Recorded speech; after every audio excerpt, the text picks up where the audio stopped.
बहुत हो चुका। अब जब गणपति दादा आ गए, देखो एक बात है, राम विमुख संपत्ति प्रभुताई, जाई रही पाई बिन पाई। अगर हम सत्य और नीति मर्यादा का अतिक्रमण करके, उल्लंघन करके कितना ही वैभव ऐश्वर्य पालें, वो हमारे लिए कल्याणकारी नहीं। सुख संपदा वही कल्याणकारी है जो नीति और मर्यादा के द्वारा, जो सत्य का अवलंब लेके, सत्य का सहारा लेके। बहुत से लोगों के मन में एक धारणा है कि सत्य से धन उपार्जन नहीं किया जा सकता। ये बिल्कुल गलत धारणा है, 100% गलत है।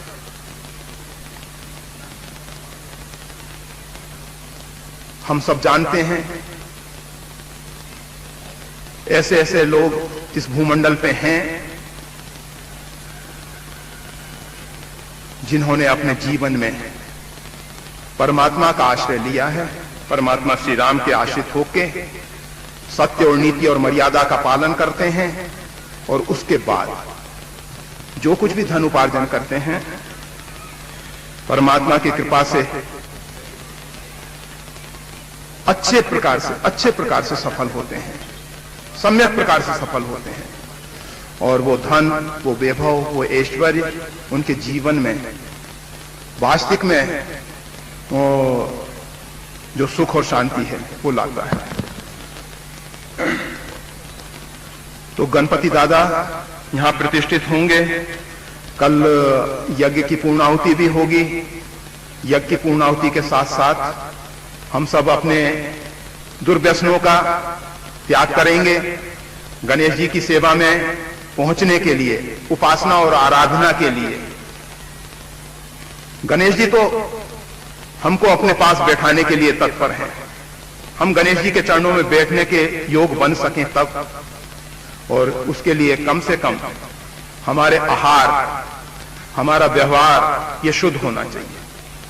अगर हम शास्त्र निषिद्ध आहार लेते हैं, हमारा व्यवहार वर्तन जो है अनैतिक है, तो गणेश जी के चरणों में हम नहीं बैठ पाएंगे। हमारे अंदर से दुर्गंध आ रही है, कौन अच्छा व्यक्ति हमको अपने पास बैठने देगा। ये जो अंतःकरण की मलिनता है उसको दूर करके ही गणेश जी के चरणों में जा सकते हैं। और अगर आप बिना शुद्ध अंतःकरण, बिना अंतःकरण को शुद्ध किए गणेश जी के पास पहुंचेंगे तो गणेश जी से लाभ नहीं मिल पाएगा। तो सबसे पहले अपने अंदर पात्रता पैदा करें, और जब तक हमारे अंदर पात्रता पैदा नहीं होती तब तक गणेश जी रिद्धि और सिद्धि की तरफ इशारा नहीं करने वाले। उनके इशारे से रिद्धि और सिद्धि नाचती हैं।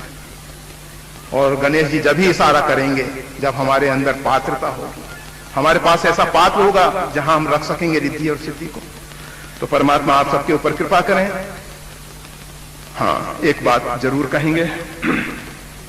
देखिए, मामा जी हमारे मामा जी और जगत के मामा जी, आदिशक्ति भगवती जगदम्बा पराम्बा श्री सीता जी के भाई अर्थात हमारे मामा जी, जगत जननी के भाई भ्राता हमारे मामा जी आज बहुत दूर से आ रहे हैं और थके हुए भी हैं। परंतु आप देखिए, उन्होंने अपना आसन संभाल लिया और आसन के साथ साथ उनके साजबाज भी उनके पास पहुंच चुके हैं। अब वो सब साजबाज भी इंतजार कर रहे हैं कि भगवान के करकमल हमारे स्पर्श करें और सुमधुर नाद, सुमधुर वाणी हम सबको सुनने को मिले। जय श्री राम।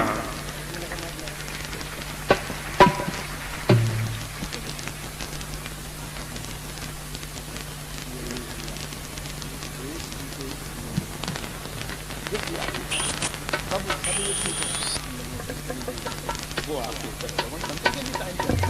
तो काला थी।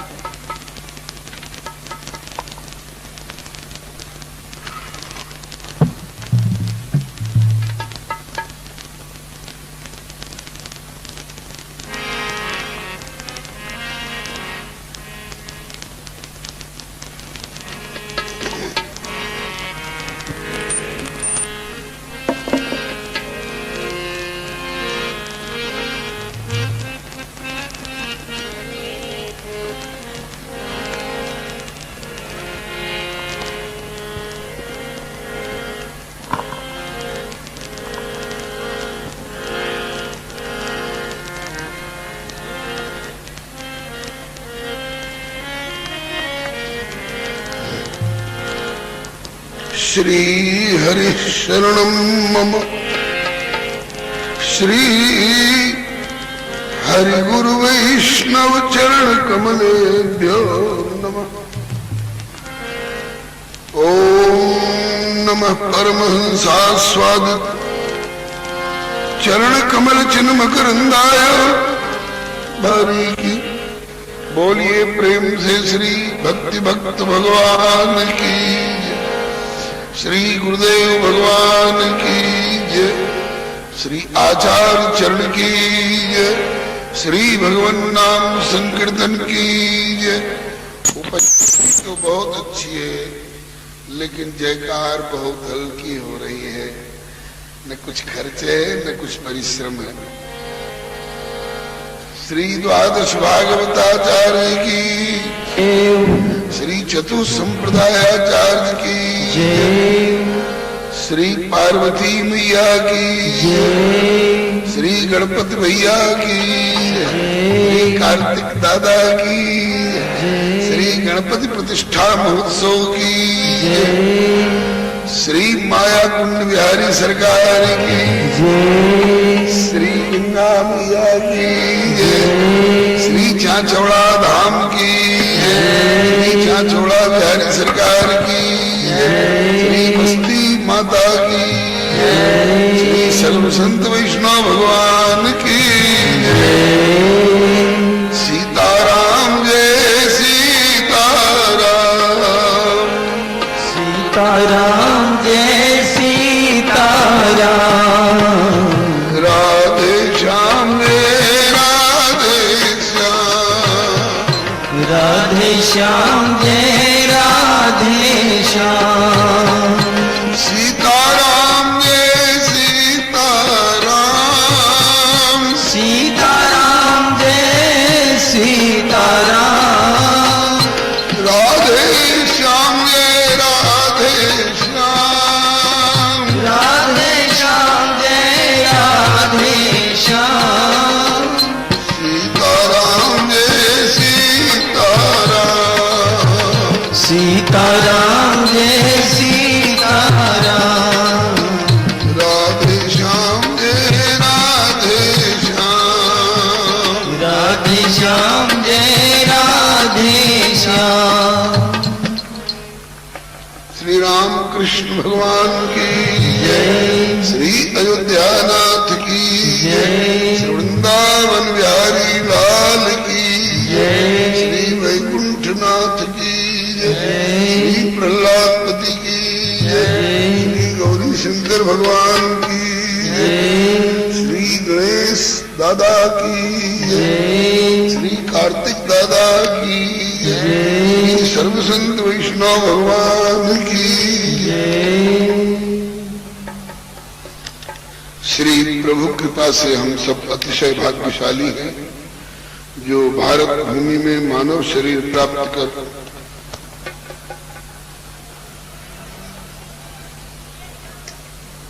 श्री चाचौड़ा धाम के निकटवर्ती वीणागंज में श्री महाराज जी की कृपामयी छत्र छाया में श्री गणपति प्रतिष्ठा महोत्सव में समवेत होकर भगवत भागवत यश गायन एवं श्रवण का सुअवसर प्राप्त कर रहे हैं। हम लोगों के सौभाग्य को देखकर प्रायः देवता लोग तरसते हैं, क्योंकि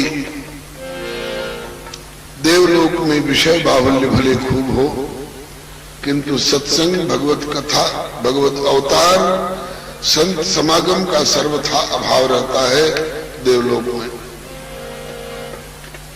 श्री महाराज जी ने नर्मदा तट के लिए आवाहन किया था। बहुत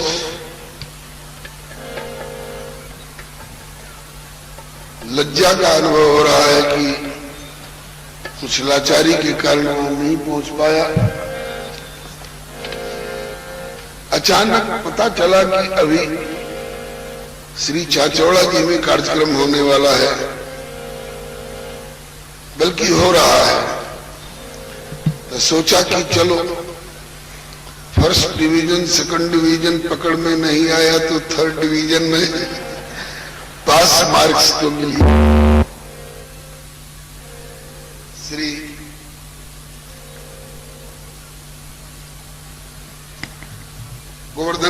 पंडित बाबा कहा करते थे कि एक डाल छोटी तो उससे नीचे वाली डाल पकड़ में आ जाए, वो भी छोटी तो उससे नीचे वाली डाल पकड़ में आ जाए तो भी अच्छा है, एकदम धरती पर मत आ जाओ।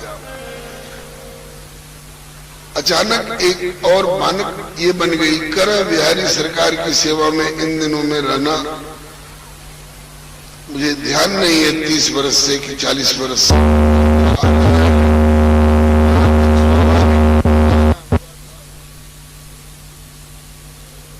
मल्हारगढ़ आपके बीणागंज चाचौड़ा और करह के बीच में कहीं पड़ता है, मुंगावली के आसपास में।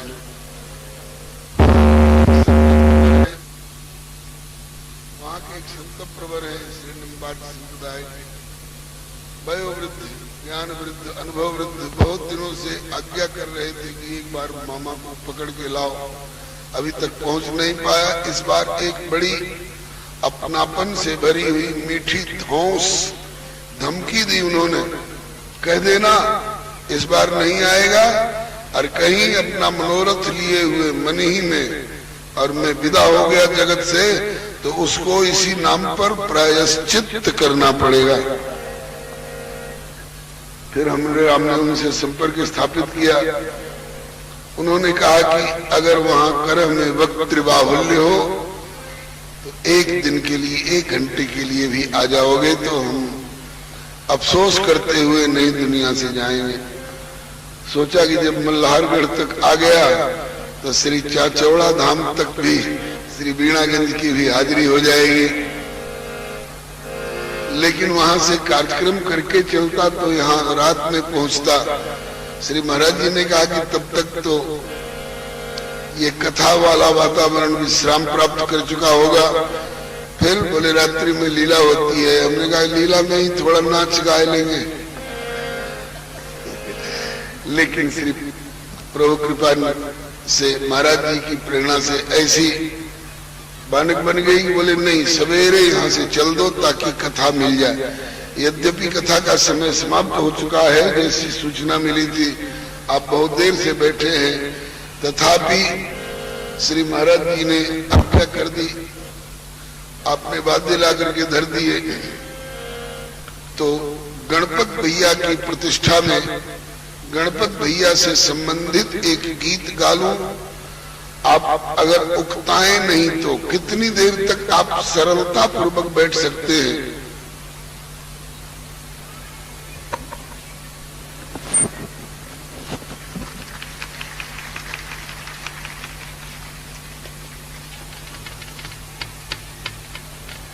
ये तो कमर के पैकड़ जैसा हो गया। चलो विराज।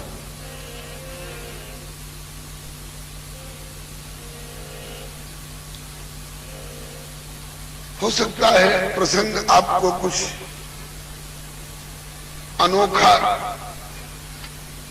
अश्रुत जैसा लगे, लेकिन यह काल्पनिक नहीं है। ब्रह्म वैवर्त पुराण के आधार पर यह प्रसंग निवेदन किया जा रहा है। ब्रह्म वैवर्त पुराण में एक खंड ही खास करके गणेश जन्म खंड श्री वेद व्यास भगवान की कलम से निश्चित है।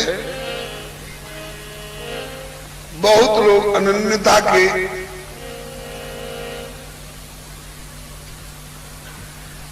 क्या कहे,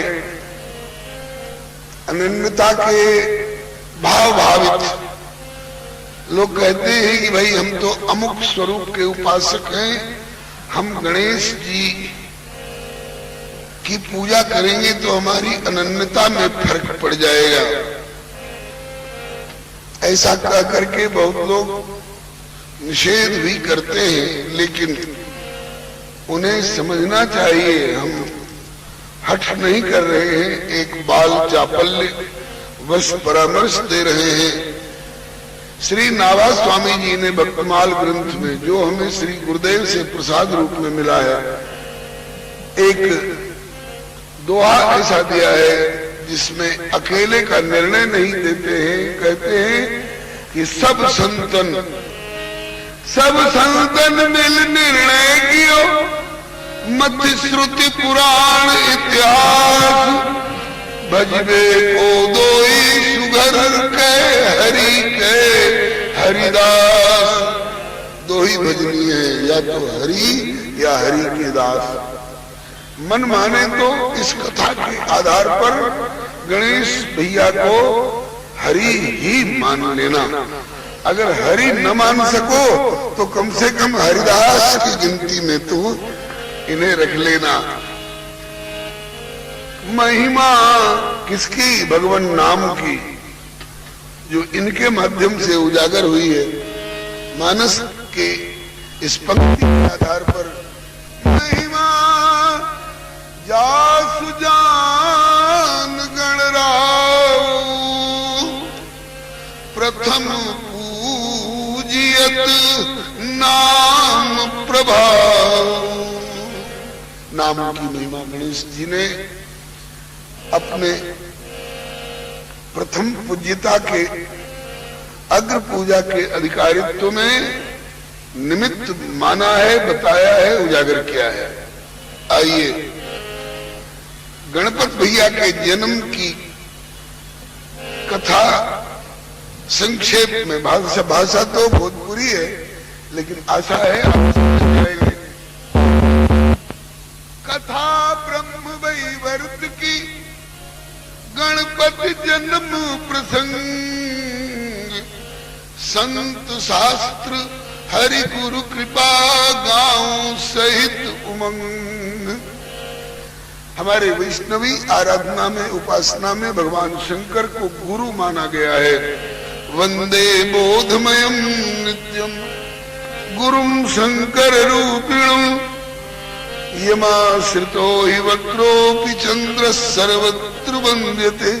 भगवान शंकर हमारे गुरु, भगवती पार्वती हमारी गुरुवानी जी है, और गुरु जी और गुरुवानी जी से उत्पन्न जो पुत्र होगा वो हमारा भैया होगा ही।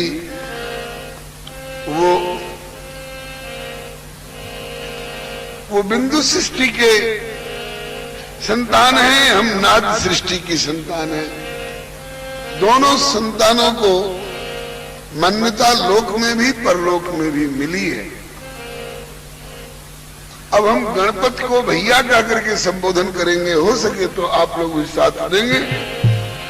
गणपति भैया हो तू तो कृष्ण कन्हैया के अवतार। गणपति भैया हो तू तो कृष्ण कन्हैया के अवतार। गणपति भैया हो तू तो कृष्ण कन्हैया के अवतार। गणपति भैया हो तू तो कृष्ण कन्हैया के अवतार। कृष्ण कन्हैया के अवतार है, साक्षात भगवान श्री कृष्ण ही गणेश रूप में प्रकट हुए हैं। ब्रह्म वैवर्त पुराण के अनुसार पार्वती जी की इच्छा हुई पुत्र की प्राप्ति हो। एक पुत्र विवाह के बाद मिला भी तो वह औरस पुत्र नहीं कहला करके धर्म पुत्र कहला गया। श्री कार्तिक जी वह एक स्वच्छंद कथा है। इनको कृतिकाओं ने पोषा कार्तिक जी को, इसलिए कार्तिकेय कहलाते हैं। फिर मन में आई कि चलो एक औरस पुत्र होता मेरे गर्भ से समुत्पन्न। भोलेनाथ से पूछा, भोलेनाथ औरस पुत्र की इच्छा है। भोलेनाथ ने कहा पुण्यक व्रत करो। पुण्यक नाम का एक व्रत और उसकी विधि बता दी। सो पार्वती जी ने किया। पार्वती पुण्यक व्रत कैली कैले श्याम सुजान। पार्वती पुण्यक व्रत कैली अइले श्याम सुजान। पूछले प्रभु जी का चाही अब मांग ली वरदान। पूछले प्रभु जी का चाही अब मांग ली वरदान। पार्वती जी ने पुण्य व्रत किया। भगवान श्याम सुंदर श्री कृष्ण चंद्र गोलोक बिहारी पधारे। क्या चाहती हो देवी? तो कहा कि गणपत भैया हो कहली गिरिजा बेटा बनी हमार। गणपति भैया हो कहली गिरिजा बेटा बनी हमार। गणपति भैया हो पहली गिरजा बेटा बनी हमार। गणपति भैया हो कहली गिरजा बेटा बनी हमार। गणपति भैया हो तू तो कृष्ण कन्हैया के अवतार। गणपति भैया हो तू तो कृष्ण कन्हैया के अवतार। भगवान श्री कृष्ण ने पूछा भगवती क्या चाहती हो? कहा कि पुत्र चाहती हूँ प्रभु। कैसा पुत्र चाहती हो? बोले आप जैसा। बोले कि मेरे जैसा दूसरा कोई नहीं, इसलिए मैं स्वयं पुत्र बन करके आऊंगा। ऐसा कह करके अंतर्धान हो गए। एवं मस्त कई कृष्ण चंद्र प्रभु गईले अपने धाम। एवं मस्तु कई कृष्ण चंद्र प्रभु गईले अपने धाम। समय पाए गिरजा के गोदी भैला ललन ललाम। समय पाए गिरजा के गोदी भैला ललन ललाम। गणपति भैया हो बजल बधाई उमा शंभु के द्वार। गणपति भैया हो बजल बधाई उमा शंभु के द्वार। गणपति भैया हो बजल बधाई उमा शंभु के द्वार। गणपति भैया हो बजल बधाई उमा शंभु के द्वार। गणपति भैया हो तू तो कृष्ण कन्हैया के अवतार। गणपति भैया हो तू तो कृष्ण कन्हैया के अवतार। एवं वस्तु कहकर भगवान श्याम सुंदर अंतर्धान हो गए। आऊंगा बेटा बनकर, आपके गर्भ से जन्म लूंगा। आए, कुछ दिन गर्भ में रहने का अभिनय कर किया। नाटक करना बहुत अच्छा जानता है ये छलिया, इसलिए इसका नाम नट नहीं, नटवर भी नहीं, नटवर नागर। कुछ दिन गर्भ में रहने का अभिनय करके और समय पा करके प्रकट हुए श्याम सुंदर प्रभु माता गिरिजा के उदर से। बधाई बजी, लोग बधाई देने आए। उसी समय में अब सोचिए, महादेव के घर में पुत्र जन्म हुआ है तो बधाई देने के लिए देव समाज के लोग आएंगे ही। पुत्र जन्म उत्सव में जुटले सुर किन्नर मुनि वृंद।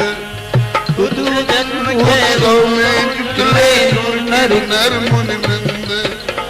अलग अलग आशीष दे के पवले परमानंद। अलग अलग आशीष दे के पवले परमानंद। गणपति भैया हो भैल सकल आशीष के बड़ विस्तार। गणपति भैया हो भैल सकल आशीष के बड़ विस्तार। सभी देवता लोग जुटे और बधाई में लाल को आशीष दे रहे हैं। वो आशीर्वाद वाला अध्याय एक स्वतंत्र है, उसमें जाऊंगा। आप कहीं घर की याद न करने लग जाएं। सबने आशीष दिया और आशीष का इतना विस्तार हुआ कि हम लोगों को वो आशीष मिले होते तो हम लोग नहीं संभाल सकते थे। अभी महाराज जी पात्रता वाली बात कह रहे थे ना, अंग्रेजी में भी एक कहावत है, फर्स्ट डिजर्व देन डिजायर। पहले अपने में पात्रता लाओ, फिर उस वस्तु की कामना करो। पात्रता के बाद वस्तु मिलेगी तो टिकेगी, और नहीं तो पात्र को फोड़ करके निकल जाएगी। गणेश जी में पात्रता है, समस्त आशीर्वाद का बड़ा भारी विस्तार हुआ। जिस समय आशीर्वाद की झड़ी लग रही थी, सभी देवता आ करके बारी बारी ताकते थे गणेश जी के मुखचंद्र की ओर। सो महाराज मुखचंद्र पर ताकते ही टकटकी लग जाती थी। वैसे तो सुना है देवताओं की आंख की पलकें गिरती नहीं है, वैसे ही। और अब तो और उधर से दूसरी ओर ताकने की इच्छा ही नहीं हो रही है। सब ताक रहे थे, सब ताक रहे थे लाल जी के तरफ में। लेकिन एक देवता ऐसे भी हैं जो ताक दे तो बंटा ढार होता है। समझ गए होंगे आप लोग।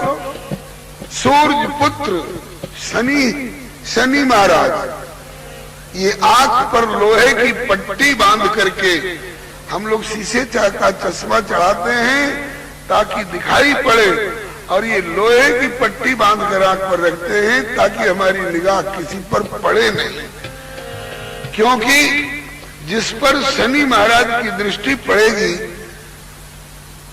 शायद उसका बंटा ढार सत्यानाश होता है। और ये शनि जी का जन्मजात दोष नहीं है। जब ये इनकी दृष्टि के दोष वाली बात समझ में आई तो इनके प्रति तो मेरी इतनी अपार श्रद्धा रहती है, लगता है यह शनि बाबा आप जरूर मेरे ऊपर अपनी दृष्टि डालो ताकि दुनियादारी के संपत्तियों का बंटाढार हो जाए, लेकिन आंतरिक संपत्ति हमारी सुरक्षित हो। इनकी दृष्टि का अपना दोष नहीं है। भगवान श्याम सुंदर की भक्ति में इतने निमग्न थे कि ये ब्याह करना नहीं चाहते थे, ब्याह के नाम से भागते थे। जबरन ब्याह किया गया, पत्नी आई, पत्नी ने आकर कहा मैं आपकी पत्नी हूं, मेरी ओर देखिए। इन्होंने कहा कि जितनी देर तुम्हारी ओर देखूंगा उतनी देर मैं अपने प्रभु को देखने से वंचित हो जाऊंगा। मेरी दृष्टि जहां लगनी चाहिए लगी हुई है, अब अन्यत्र कहीं नहीं जा सकती हैं। बाबरी वे अखियां जल जाए जो सांवरो छोड़ निहारती गोरो।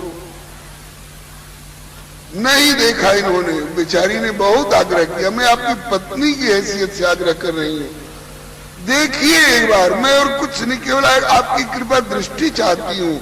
इन्होंने कहा कि अब जहां लग गई है वहां दृष्टि लग गई है, अब अन्यत्र कहीं नहीं जा सकती है।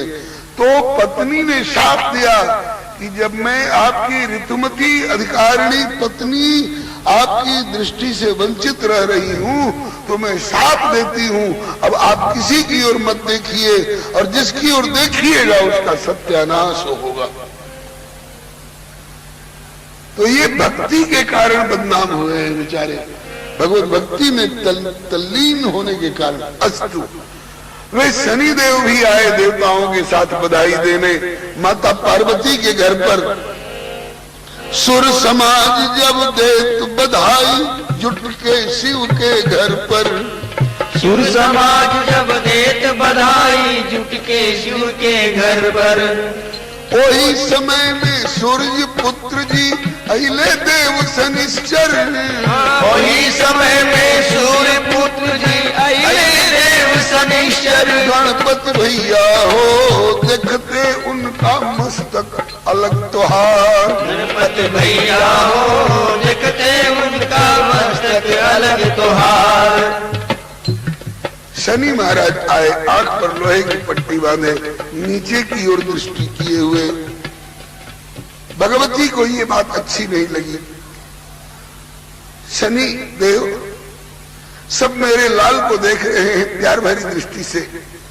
मोटर की पीठ पर लिखा रहता है देखो मगर प्यार से, कहीं कहीं देखा है। तो सब प्यार भरी दृष्टि से मेरे लाल को देख रहे हैं, आप नीचे क्यों ताक रहे हैं, आप मेरे लाल की ओर देखते क्यों नहीं हैं? शनि महाराज ने कहा कि माता जी मैं आपको और आपके लाल को न देखूं, इसी में आपका और आपके लाल का भला है। क्यों? कहा कि मेरी दृष्टि शापित है, कठोर है, विनाशकारिणी है। कहा कि नहीं, मेरे प्राण वल्लभ भोलेनाथ के दिए हुए साबर मंत्र जाल जिन सृजा, जिससे जगत का हित होता है, अलाय बलाय दूर होती है, और मेरे पुत्र के ऊपर किसी की दृष्टि की अलाय बलाय क्या कर सकेगी?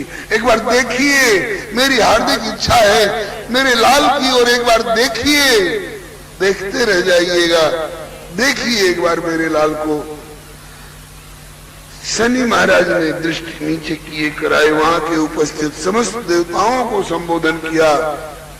हे सूर्य नारायण पिताजी, हे चंद्रदेव, हे वरुण, हे कुबेर, हे आकाश, हे पृथ्वी माता, हे धर्म, आप सब लोग साक्षी रहना मैं अपने मन से कुछ कदम उठाने नहीं जा रहा हूं, मैं तो इनके भला के लिए इनके और इनके पुत्र की ओर देखना नहीं चाहता था, किंतु ये जबरन बात कर रही है कि एक बार देखो, तो अगर मेरे देखने से इनका अथवा इनके पुत्र का कुछ अनिष्ट हुआ तो आप लोग साक्षी रहना, मेरा कोई दोष नहीं, मैं निर्दोष हूं।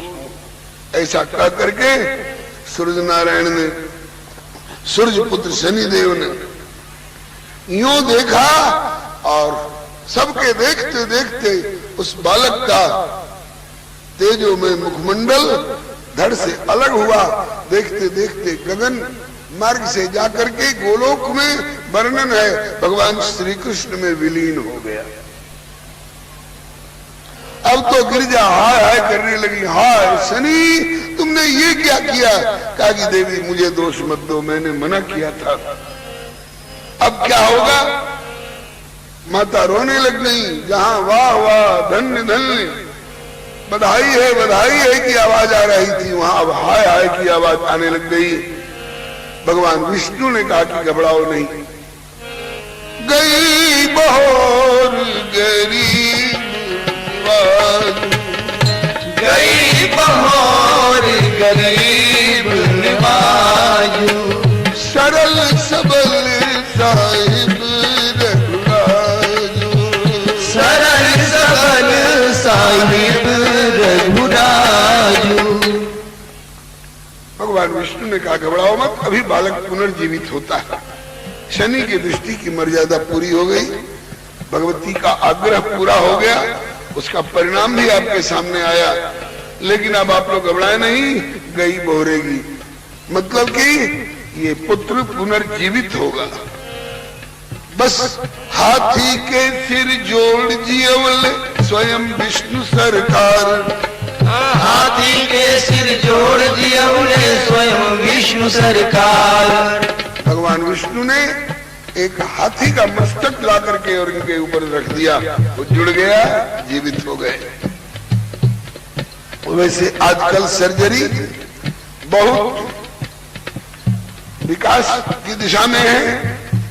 एक की किडनी दूसरे में सेट कर दी जाती है, एक की आंख की पुतली दूसरे में सेट कर दी जाती है, लेकिन किसी दूसरे का मस्तक ला करके किसी के धड़ में लगा दिया जाए, शायद अभी ये प्रक्रिया सुनने में आई नहीं है। लेकिन ये हमारी बड़ी पुरानी प्रक्रिया है, ये उनके द्वारा हो रही है जिनको कर्तुम अकर्तुम अन्यथा कर्तुम समर्थ प्रभु कहा गया है। यही प्रभुता की है बात है, अन्यथा कर्तुम समर्थ है। हाथी का मस्तक आया, हाथी कौन? इसमें भी एक अवांतर कथा है। समुद्र मंथन की आवश्यकता क्यों पड़ी? दुर्वासा जी ने शाप दे दिया था देवराज इंद्र को। वैकुंठ से आ रहे थे दुर्वासा जी, उनके गले में अथवा उनके हाथ में भगवान नारायण की दी हुई प्रसादी माला थी। देखा कि सामने से इंद्र आ रहे हैं हाथी पर बैठे हुए। इंद्र देवता ही नहीं, देवताओं के राजा है। सामने देवता आ जाते हैं तो उनका सम्मान करना चाहिए। क्या है अकिंचन बाबा जी के पास में? तो श्री दुर्वासा जी ने वही माला भगवान की प्रसादी देवराज इंद्र को देना चाहा। इंद्र में अगर भक्ति होती, हाथी से उतरकर नमित होकर के हाथ जोड़कर अंजलि बांधकर माला लेते, सिर से लगाते, नेत्र से लगाते, हृदय से लगाते और धारण कर लेते, अपना सौभाग्य मानते। एक तो भगवान की प्रसादी माला और वो भी संत के हाथ से मिल रही है। सो नहीं आए देव सदा स्वार्थी, वचन कहीं जन परमार्थी। दृक जीवन देव शरीर हरे, क्योंकि तब भक्ति बिना बब भूल परे। भक्तिहीन देवराज ने वो माला ली तो डर के मारे। दुर्वासा जी हैं, अगर हम कहते कि ये माला मेरे काम की नहीं, रखो अपने पास में, चट जाने क्या कर डालेंगे। ली, लेकिन एक हाथ से ली, हाथी पर बैठे बैठे ली, न सिर से लगाया, न नेत्र से लगाया, न हृदय से लगाया, हाथी के माथे पर धर दी माला। रत्नों की माला पहनने वाला देवराज क्या ये फूलों की माला पहरे, ढक जाएंगे मेरे रत्न, इसमें मेरी शान शौकत में बट्टा आएगा। हाथी के मस्तक पर रख दिया। तुम देवराज होकर के भगवत प्रसाद की कदर करना नहीं जानते हो। वो तमोगुणी हाथी बेचारा क्या जाने, लेकिन हाथी का सौभाग्य कहिए। माला पड़ी हाथी के मस्तक पर, हाथी ने सूंड से उठाया। हाथी का स्वभाव होता है ऊपर की वस्तु नीचे और नीचे की वस्तु धूल तक भी ऊपर। उस माला को सूंड से पकड़ा, नीचे पटक दिया, पांव से कुचल दिया। अब उसी समय दुर्वासा जी ने तमतमा करके शाप दिया, इंद्र तुझे अपने स्वर्ग लक्ष्मी पर इतना अभिमान है, गुमान है, जा तेरी स्वर्ग लक्ष्मी रूठकर समुद्र में प्रविष्ट हो जाएंगी, तू श्रीहीन हो जाएगा। भला बताओ, जब देवराज ही श्रीहीन हो गए तो देवता लोग श्रीमान कैसे रह जाते जी। अब जब दैत्यों को पता चला तो खदेड़ खदेड़ के मारना शुरू किया देवताओं को, देवराज को। भागे, पितामह ब्रह्मा जी बचाओ, भाग यहां से। गलती पर गलती करते जाते हो और जब परिणाम सामने आता है तो बचाव करते हो। सरकार भूल हो गई, बोले और अब अवज्ञा करो भगवत प्रसादी माला और संत प्रसादी माला का। बोले भूल हो गई तो हमसे क्या करते हो, हमसे क्या कहते हो। धरती पर पांव फिसलता है तो चंद्रलोक सहारा देगा। अरे धरती पर पांव फिसलता है तो धरती ही सहारा देती है। भूमौ स्खलित पादानाम भूमिरेवावलंबनम। ऐसे ही प्रभु से प्रार्थना करो कि त्वयि जाता अपराधानाम त्वमेव शरणम प्रभु। हे प्रभु, आपकी माला का अपमान हुआ है, हम क्षमा प्रार्थी हैं।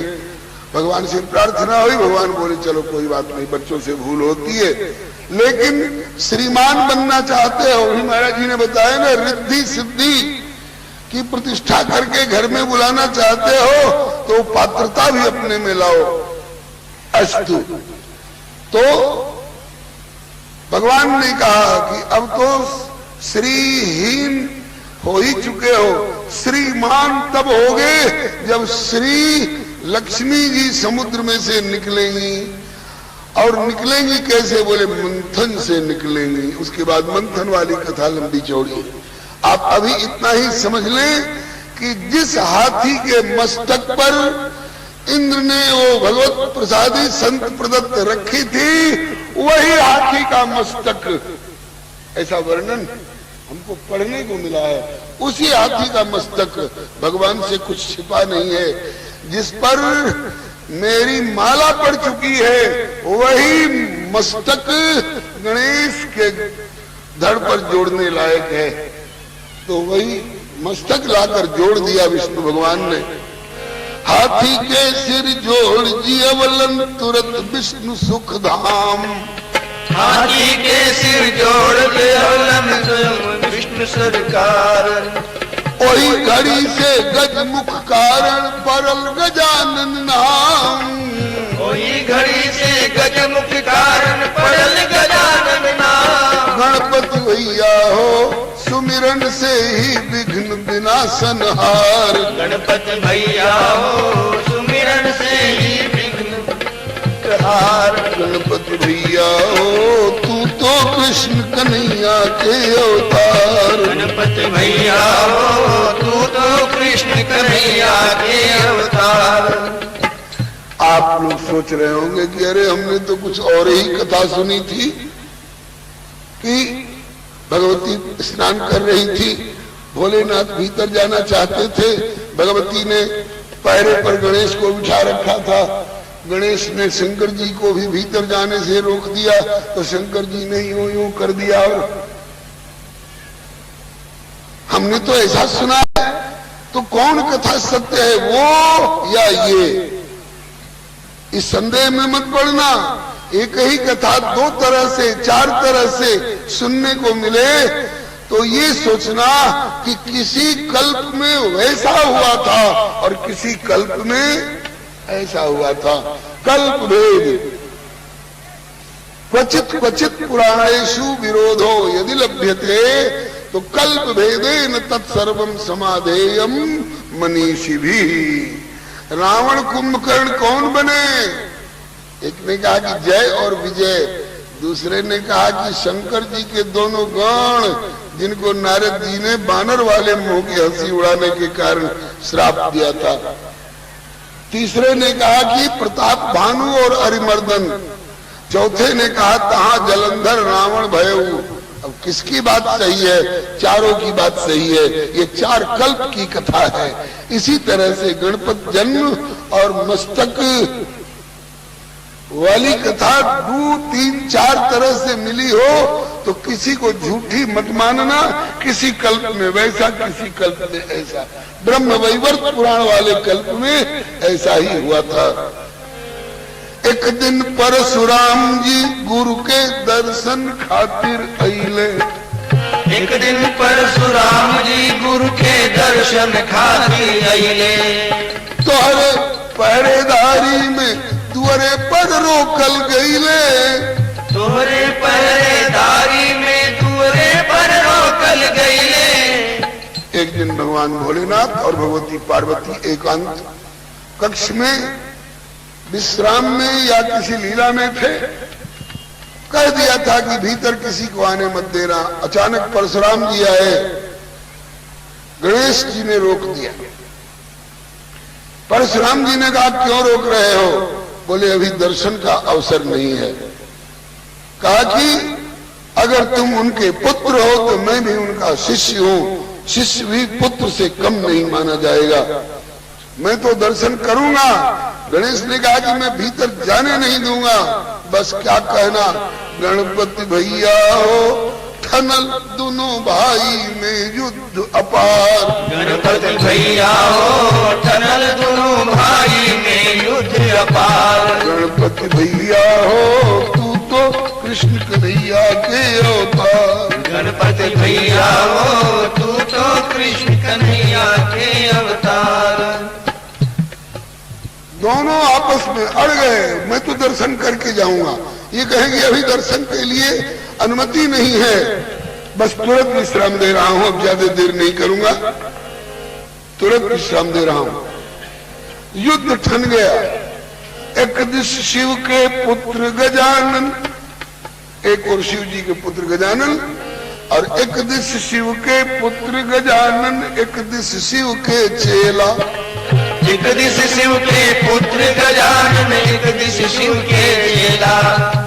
देखे खातिर तुमुल युद्ध ई लागल बड़का मेला। देखे खातिर तुमुल युद्ध ई लागल बड़का मेला। गणपति भैया हो, गणपति भैया हो फरसा दिहल सिपाया दांतों खार। गणपति भैया हो फरसा दिहल सिपाया दांतों खार। गणेश जी ने कहा कि लड़ने में मुझसे पार नहीं पाओगे। वैसे परशुराम जी भी भगवत अवतार, गणेश जी भी भगवत अवतार। अब अवतार अवतार में ठन गई।